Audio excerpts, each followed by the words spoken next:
Welcome to Other City online class which is preferred by their honor Mr. Rajveer Singh जी।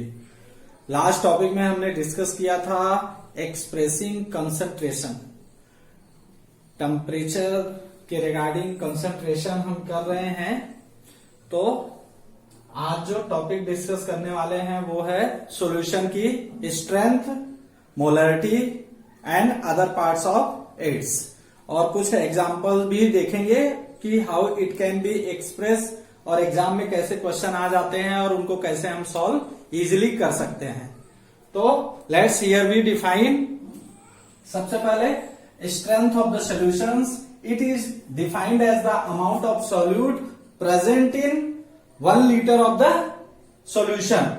अब 1 litre of the solutions 1 litre भी हो सकता है और डेसीमीटर क्यूब में भी हो सकता है। वॉल्यूम है, सॉल्यूशन के वॉल्यूम में प्रेजेंट है कौन?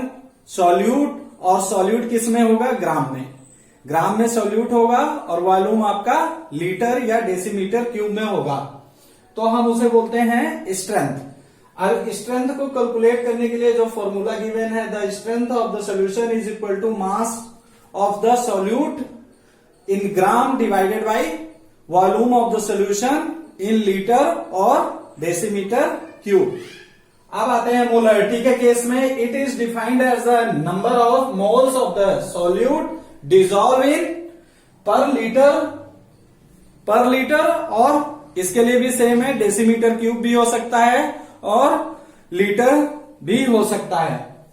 दैट मीन कि थाउजेंड्स के रिगार्डिंग में हमें जो सॉल्यूशंस बनाना है उसके नियर बाई रखना है, ताकि हमारा सॉल्यूशन जो हो उसकी स्ट्रेंथ को, उसकी मोलरिटी को हम इजिली कैलकुलेट कर सकें। Now molarity equal number of moles of solute divided by volume of the solutions. Same formula है, कुछ भी डिफरेंस नहीं है और सेम इनकी डेफिनेशंस है। बस इसमें हम क्या करते हैं, मोलरिटी कैलकुलेट करते हैं और इसमें हम सॉल्यूशन की स्ट्रेंथ बताते हैं कि किसकी स्ट्रेंथ ज्यादा है, किसकी स्ट्रेंथ कम है, और सॉल्यूशन की कितनी स्ट्रेंथ थी। What was the strength of the solutions? Then here we are given this is the strength of solutions and this is the molarity of solutions. Now molarity को हम क्या करते हैं, कैपिटल M से represent करते हैं। Capital M can be calculating from the strength as. अब capital अगर मोलरिटी के हमें स्ट्रेंथ निकालनी पड़े कि जो मोलरिटी आपने फाइंड करी है उसमें H2SO4 हो सकता है, हाइड्रोक्लोरिक एसिड हो सकता है, अदर कोई भी एसिड्स हो सकते हैं, तो उसकी स्ट्रेंथ निकालने के लिए हमें फॉर्मूला जो यूज करना है वो है capital M is equal to strength in gram, जो किसमें होगा? ग्राम अपॉन लीटर में होगा। किसकी स्ट्रेंथ होगी? स्ट्रेंथ जो हम यहां से निकालेंगे, strength volume mass of the solution in gram and volume of the solution in litre, उसे क्या कर देंगे, यहां पुट कर देंगे, और साथ ही साथ क्या करेंगे, molar mass of the solute निकाल करके उसको डिवाइड करेंगे। दैट तो हमें क्या मिल जाएगी, सॉल्यूशन की स्ट्रेंथ मिल जाएगी। Molar mass of the solute हमें निकालना है। सॉल्यूट में हमें कुछ भी मिल सकता है, हाइड्रोक्लोरिक एसिड मिल सकता है, H2SO4 मिल सकता है, एक्सेट्रा। नाउ लेट्स, अगर हम मान लेते हैं कि अगर स्मॉल W ग्राम को क्या किया जा रहा है, घोला जा रहा है, घोला जा रहा है, सॉल्यूशन बनाया जा रहा है, डिसॉल्व किया जा रहा है, किसमें? V volume. तो अब V वॉल्यूम में या तो वो लीटर में होगा या तो डेसीमीटर क्यूब में होगा, तो V centimetre cube given solution, hence we say that कि मोलरिटी जो होगी वो मास ऑफ द सॉल्यूट होती है। तो मास ऑफ द सॉल्यूट क्या है, यहाँ पे W ग्राम है, और डिवाइडेड बाई क्या है, molar mass of the solute है। Molar mass of the solution है, तो molar mass multiplied by 1000 and divided by their volume.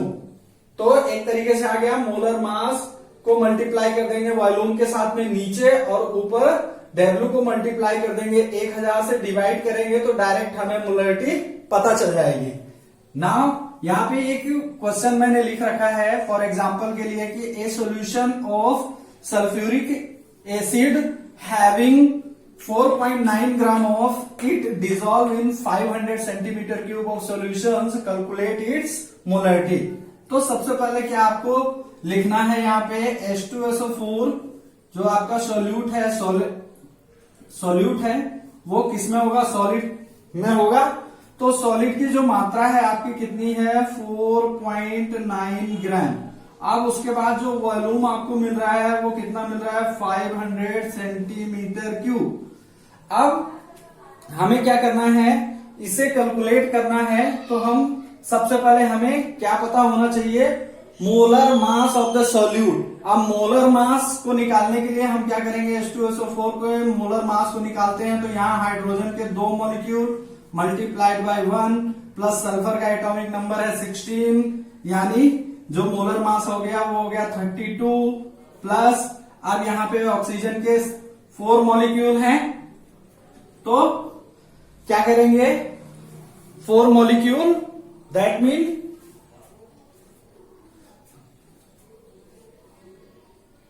4 multiplied by 16,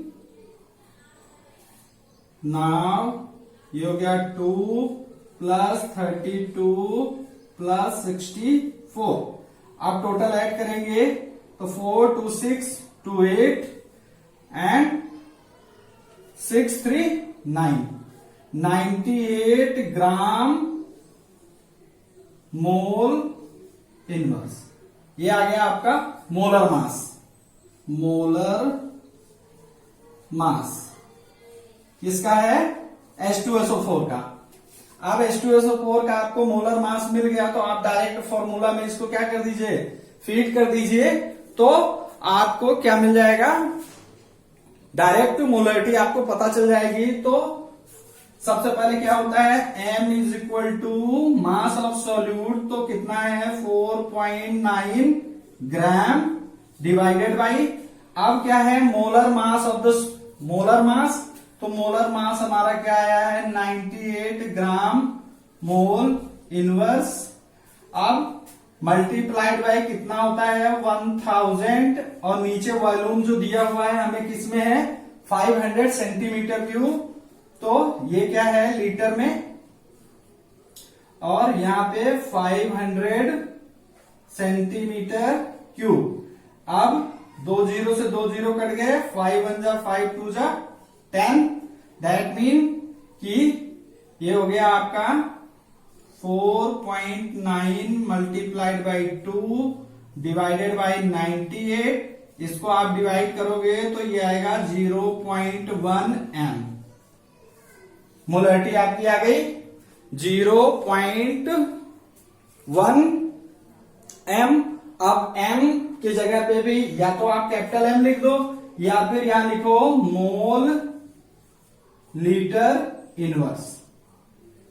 mole litre inverse ये आपका आंसर हो गया। तो this is the process we can calculate easily molarity of the solution. सबसे पहले हमें इजिली क्या फाइंड करना है, molar mass of the solute. Solute की जैसे ही मोलर मास आपका आ जाएगा, आप इस प्रोसेस को अलग भी कर सकते हो कि इसको क्या करो अलग से डिवाइड कर दो, फिर फॉर्मूले में फीड कर दो कि ग्राम मोलरिटी M 4.9 डिवाइडेड बाय 98, इसको डिवाइड करेंगे तो जो मिलेगा उसको हम क्या कर देंगे 1000 multiplied by 1000 divided by their volume, तो हमें मोलरिटी पता चल जाएगी इजिली। अब इसके बाद जो टॉपिक आपका आता है वो है नॉर्मलिटी। इसके बाद जो टॉपिक मिलेगा वो मिलेगा नॉर्मलिटी। तो normality we have to calculate with these examples.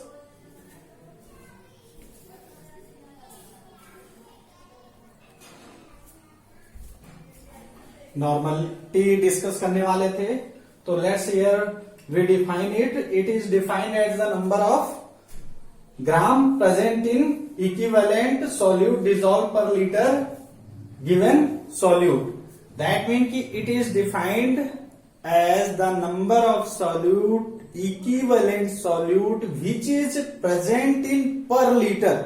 That mean कि फॉर्मूला बिल्कुल सेम है, जैसे मोलरिटी का फॉर्मूला है वैसे नॉर्मलिटी का फॉर्मूला है, कुछ भी नहीं करना है, यहाँ भी सेम हमें सॉल्यूशन दिखाना है। बस यहाँ पे हमें थोड़ा सा ये समझना पड़ेगा कि इक्विवेलेंट मतलब उसी के साथ में इसको मिलाया गया है, दोनों को बराबर रख करके ही मिलाया गया है साथ में।